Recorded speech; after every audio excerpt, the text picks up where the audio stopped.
আজকে আমি বানাবো পেঁয়াজ কালি দিয়ে কাতলা মাছের ঝোল। তার জন্য প্রথমেই মাছটাকে নুন হলুদ মাখিয়ে রেখে দেবো। তারপর গ্যাসেতে কড়া বসিয়ে তেল গরম হয়ে গেলে একে একে মাছগুলো দিয়ে এপিট উপিট উল্টে লাল লাল করে ভেজে তুলে নেব।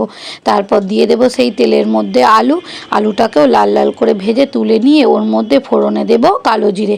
তারপরে কিছুটা পেঁয়াজ কুচি দেব, আর দেবো কিছুটা পেঁয়াজ বাটা, আর দেবো কাঁচা লঙ্কা বাটা, আদা রসুন বাটা দিয়ে খুব ভালো করে নাড়াচাড়া করে মশলার কাঁচা গন্ধ চলে গেলেই ওর মধ্যে দিয়ে দেবো হলুদ গুঁড়ো, লঙ্কা গুঁড়ো, জিরে গুঁড়ো, ধনে গুঁড়ো আর কাশ্মীরি লঙ্কার গুঁড়ো দিয়ে খুব ভালো করে নাড়াচাড়া করে মশলা খুব সুন্দর কষে তেল ছাড়তে শুরু করলেই দিয়ে দেবো কেটে রাখা পেঁয়াজ কলিটাকেও মশলার সাথে খুব ভালো করে নাড়াচাড়া করে একটু নরম হয়ে গেলেই ওর মধ্যে দিয়ে দেবো জলটা একটু ফুটতে শুরু করলে ভেজে রাখা আলু দিয়ে একটু ফুটতে শুরু করলে দিয়ে দেবো টমেটো, তারপরে দিয়ে দেবো মাছ দিয়ে নাড়াচাড়া করে নামানোর আগে দিয়ে দেবো ধনেপাতা।